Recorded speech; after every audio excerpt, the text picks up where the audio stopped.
Okay, so the first step is to remove these keepers. I don't have the proper tool to do it, so using a junk chisel and a hammer, just cut a notch through them. Pretty simple. And grab your needle nose and yank them off. You could probably still reuse them.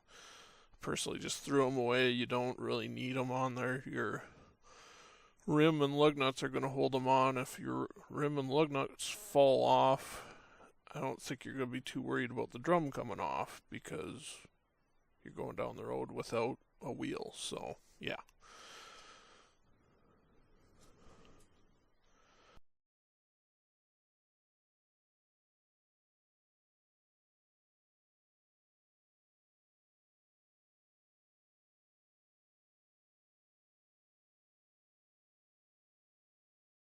Now your next step is to take the drum off.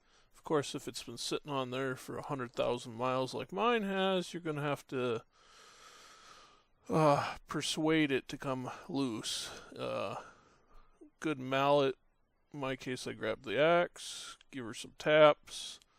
Quite a few taps, actually. I think the first one, it took me at least a half hour to get it off. Going gently to hitting it slightly harder. Yeah, it was quite a challenge. It was on there. I ended up spraying a little WD-40 in between the drum and the shoes once I had gotten it out a little bit. So it is in the center hub area, seemed to help it come off a little bit easier. Okay, once you have the drum off, you're going to want to blow out all the dust and stuff out of here with the air compressor air gun. Then spray some brake clean on the tensioner where I'm working right now and the spring. Now what you're going to do is you're going to loosen up this tensioner using the screwdriver there and pulling the top toward you. As you can see, I'm spinning it. You're going to get rid of all the threads that are showing on the left hand side. So it loosens up that spring. And then you'll be able to grab the end of the spring with needle nose, or in my case I used a needle nose vice grips, and wear safety glasses and pull that off. And then there's the little rocker arm locking piece you'll take off next, a little silver piece here. And then you'll take off the tensioner. You're probably going to have to pry one of the sides of the shoes to get it out. In this case it came out easily, but most times you have to pry on one of the shoes a little bit to get it out. Now we take the shoes off by prying on the horseshoe spring here, and you're going to want to use a big pair of channel locks. These ones aren't even big enough. I wish I had my bigger set. I didn't find them at the time I was working on this. Basically you're just pulling that towards you. There's a little hole in the shoes that the end of it fits into. Pull it out of the way and then get the shoes out of there. So that's one shoe down.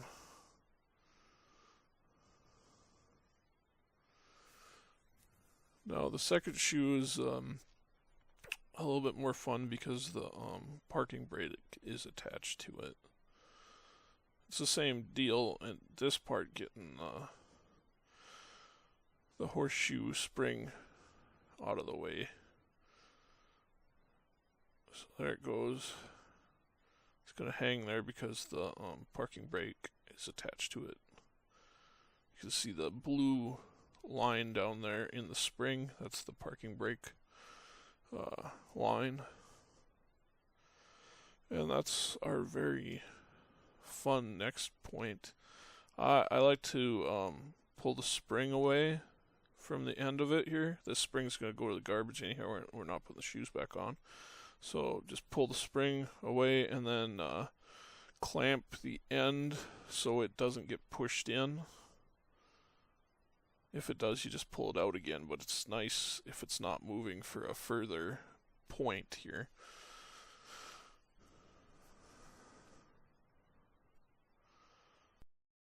So you're going to want to go ahead and just pull this apart Depending on how gummed up it might not want to, and then just spin it around backwards so you have easy access to where the parking brake attaches. So now I just went ahead and took a big flat screwdriver, and I'm going to just pry this open for easier access, because this is going in the scrap pile, so it's going to the junkyard basically, getting recycled. So it doesn't matter if you damage that part of the shoe, really. You just don't want to hurt the actual parking brake, which as you can see, I'm pushing down on. So I'm going to grab a hold of it and pull down on it while pushing in. You'll see when you look at it, it's angled to get it out. The next part is very difficult. Getting the new one back on is very challenging. I'm going to talk you through that a little bit here, because it's a pain.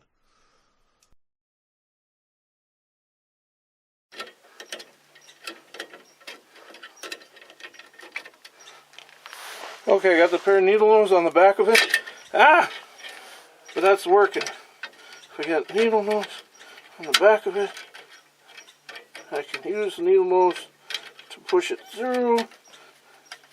Maybe. Almost. So close. You dirty whore.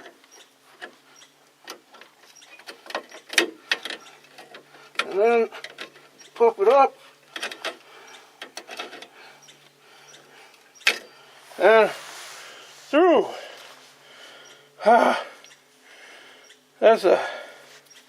That's a little bitch and a half right there, but that's in there. Now we can take off our, turn this back around. Need dirt off of it. Not a whole big deal there, but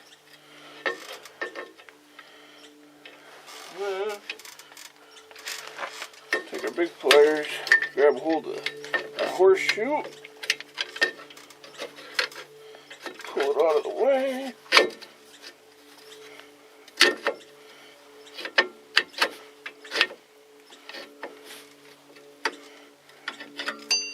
That's going to hold it for a second. Now, I'm going to grab the horseshoe this way.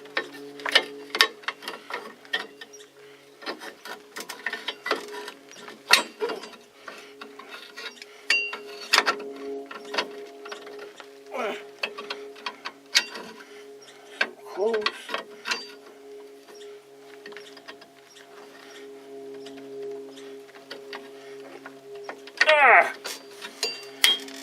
Horseshoe is in. Whew. You need a fucking pliers, proper size pliers. Okay. Okay, so a little bit easier on this side because we don't have to deal with the parking brake. But we're going to grab onto the horseshoe and then just pull it out, sliding this behind, and we're going to have to actually have our hand the other direction here. So that's in the right spot. Horseshoe's kind of holding it right there, as you can see, right here. So now we're going to grab it on. We got to pull the horseshoe over to this hole.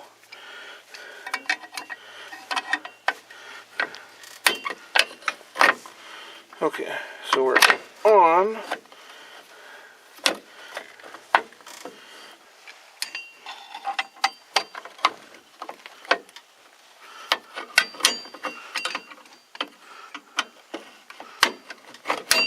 God damn it, I had it so close.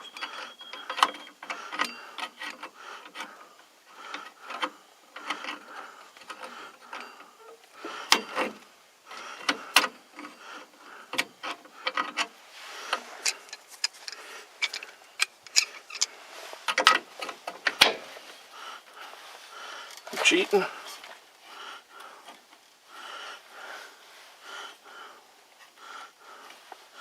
So fucking close.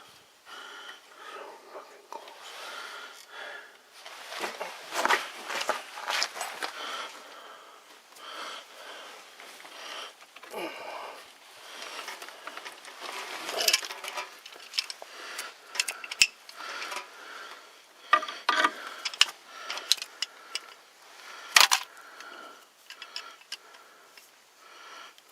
Come on.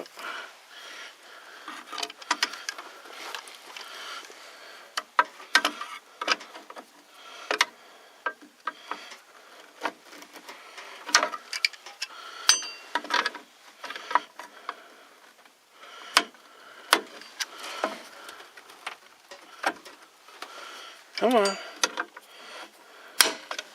Ah! Okay, 2 works.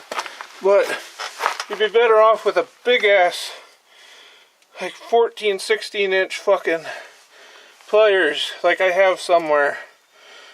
Then it wouldn't be such a god awful fucking chore to do. Right.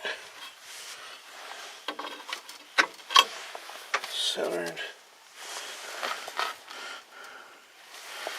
Okay. Put this back on.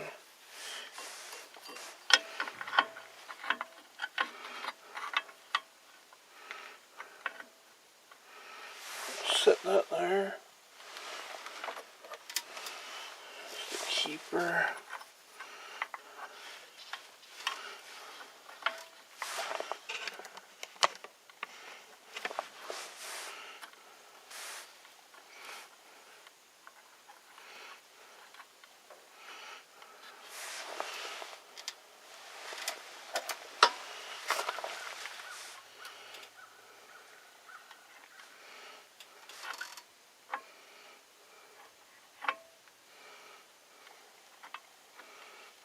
Pull that over to there.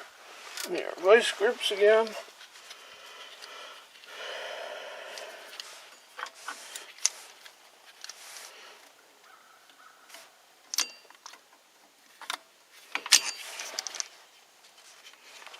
Good and tight.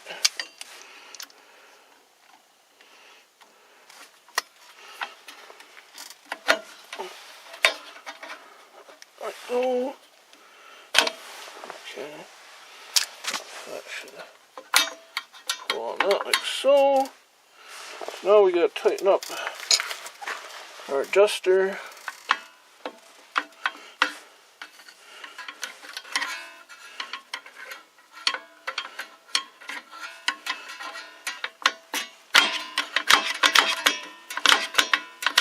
So now we're pushing the top toward the back to extend it.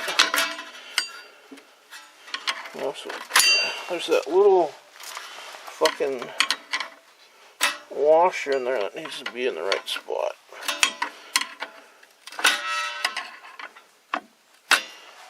Spin it back into the right place so it's sitting right. There's a little notch for it right here, you can see.